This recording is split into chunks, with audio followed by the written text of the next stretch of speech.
मैं सिर्फ एक पेय नहीं हूँ, सदियों पहले लोगों को जोड़ने का जरिया बना था।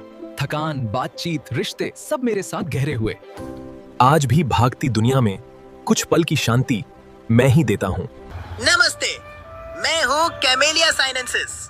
आज मैं आपको अपनी रोमांचक यात्रा के बारे में बताऊंगा कि कैसे मैं एक मामूली पत्ती से दुनिया का पसंदीदा पेय बना। विभिन्न राजवंशों की प्रसंस्करण तकनीकों और मठ परंपराओं ने मुझे विकसित किया और फिर मैं औपनिवेशिक मार्गों के माध्यम से दुनिया भर में फैल गया। क्या आप जानते हैं, मैं अफीम युद्धों और अमेरिकी क्रांति जैसी प्रमुख ऐतिहासिक घटनाओं का मुख्य कारण भी रहा हूँ। नमस्कार, आज की इस खास चर्चा में आपका स्वागत है। आज हम बात करने वाले हैं एक ऐसी चीज की जिसके बिना शायद हमारे दिन की शुरुआत ही नहीं होती। जी हाँ, चाय। लेकिन क्या आपने कभी सोचा है कि रोजमर्रा की ये साधारण सी चाय असल में इतिहास के पन्नों में कितनी गहरी छपी है?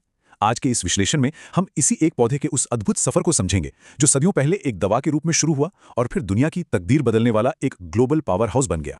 अब जरा सोचिए, कैमेलिया साइनेंसिस नाम के एक छोटे से पौधे की पत्तियों ने आखिर दुनिया भर में युद्ध कैसे भड़का दिए। सुनने में थोड़ा अजीब लगता है ना, लेकिन सच तो यही है। ये सिर्फ सुबह की चुस्की का मामला नहीं है। हम देखेंगे कि कैसे ये पत्तियां एक ऐसा बड़ा आर्थिक इंजन बन गई जिसने बड़े बड़े साम्राज्यों की नींव तक हिला दी। चाय की कहानी सिर्फ स्वाद तक सीमित नहीं है दोस्तों। इसकी जड़ें प्राचीन चीनी चिकित्सा में बहुत गहराई तक फैली हुई हैं, जहां शुरुआत में से सिर्फ एक बेहद ताकतवर दवा माना जाता था। कहा जाता है कि बात 2737 ईसा पूर्व की है।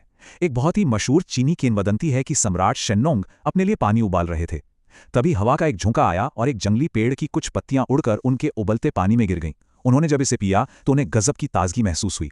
बस यहीं से पाचन और शरीर को डिटॉक्सिफाई करने वाले एक बेहतरीन हर्बल उपचार के रूप में इसका सफर शुरू हो गया। अब अगर इसे थोड़े वैज्ञानिक नजरिए से देखें तो इसमें ऐसा क्या था? दरअसल ये पत्तियां एंटीऑक्सीडेंट, पॉलीफिनॉल्स और कैटेचिन का खजाना है। ये वो तत्व हैं जो शरीर में ऑक्सीडेटिव स्ट्रेस को कम करते हैं और हमारे दिल को स्वस्थ रखते हैं। साथ ही इसमें मौजूद हल्का सा कैफीन दिमाग को एकदम चौकन्ना कर देता है। यही वो सटीक वैज्ञानिक कारण है जिनकी वजह से प्राचीन काल के लोगों ने सबसे पहले इसे एक जादुई संजीवनी की तरह अपनाया था। जरा इस विरोधाभास पर गौर करें, ये वाकई कमाल का है। एक ही चीज लेकिन अलग अलग संस्कृतियों ने इसे कैसे अपनाया। एक तरफ है जापान की चाइनोयू रस्म, जिसे सेन्नो राखियों ने आकार दिया था, जो 8वीं सदी के आध्यात्मिक अनुशासन, ज़ेन दर्शन और सादगी को दिखाती है। और ठीक इसके उलट दूसरी तरफ है 18वीं सदी के ब्रिटेन की आफ्टरनून टी। ये कोई ध्यान या अध्यात्म नहीं था, बल्कि ये कुलीन वर्ग का एक बेहद फैशनेबल सोशल इवेंट बन गया, जहां बैठकर लोग नेटवर्किंग करते थे।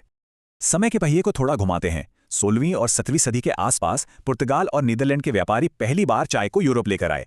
उस वक्त ये बहुत ही दुर्लभ और महंगी चीज हुआ करती थी। लेकिन 18वीं सदी तक आते आते ब्रिटेन में तो जैसे चाय पीने की एक राष्ट्रीय आदत ही पड़ गई।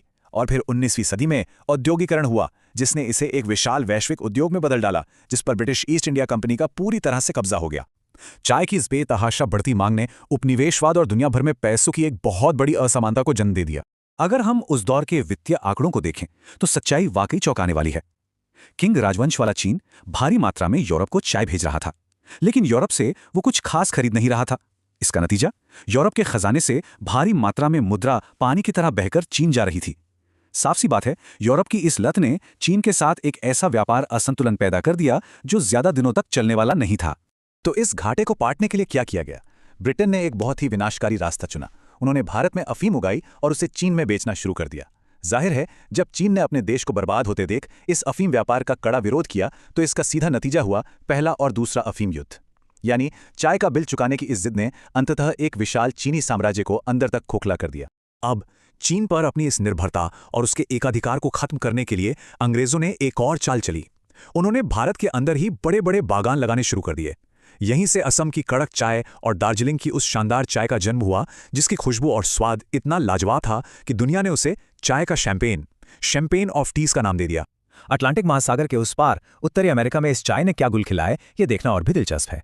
यहां ध्यान देने वाली बात यह है कि कैसे एक रोजमर्रा की चीज राजनीतिक भूचाल ला सकती है।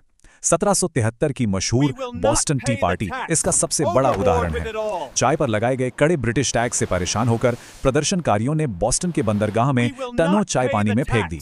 और आपको बता दूं, ये कोई छोटा मोटा विरोध नहीं था। इसी ऐतिहासिक घटना ने आगे चलकर अमेरिकी क्रांति की चिंगारी भड़काई थी। तो आज इस चाय की क्या अहमियत है? सच तो यह है कि पानी के बाद आज यह दुनिया में दूसरा सबसे ज्यादा पिया जाने वाला पेय है। केन्या और श्रीलंका जैसे देशों में मशीनों से हो रहे इसके बड़े उत्पादन ने इसे हर आम इंसान तक पहुंचा दिया है। हाँ, इसके साथ औपनिवेशिक काल के दौरान हुए श्रम शोषण का एक कड़वा इतिहास जरूर जुड़ा है। लेकिन आज ये हमारी प्यारी मसाला चाय से लेकर आजकल की बबल टी और सुविधाजनक टी बैग्स के रूप में हमारी संस्कृति का एक अटूट हिस्सा बन चुकी है। इस पूरे विश्लेषण के बाद एक बहुत ही दिलचस्प सवाल सामने आता है। अगली बार जब एक कप चाय की चुस्की ली जाएगी तो क्या उसमें सिर्फ वो प्राचीन दवा महसूस होगी, या सदियों पुरानी संस्कृतियों की महक आएगी, या फिर उन बड़े बड़े साम्राज्यों का इतिहास याद आएगा जो इन छोटी छोटी पत्तियों की वजह से बने और मिट गए। ये वाकई हैरान करने वाला है कि एक साधारण सी दैनिक आदत के पीछे वैश्विक व्यापार, पुरानी परंपराओं और क्रांतियों का कितना बड़ा इतिहास छिपा है। आज की इस चर्चा में हमारे साथ जुड़ने के लिए बहुत बहुत धन्यवाद। तो अगली बार जब आप चाय की चुस्की लें तो याद रखें कि मेरे पीछे एक पूरा इतिहास छिपा है।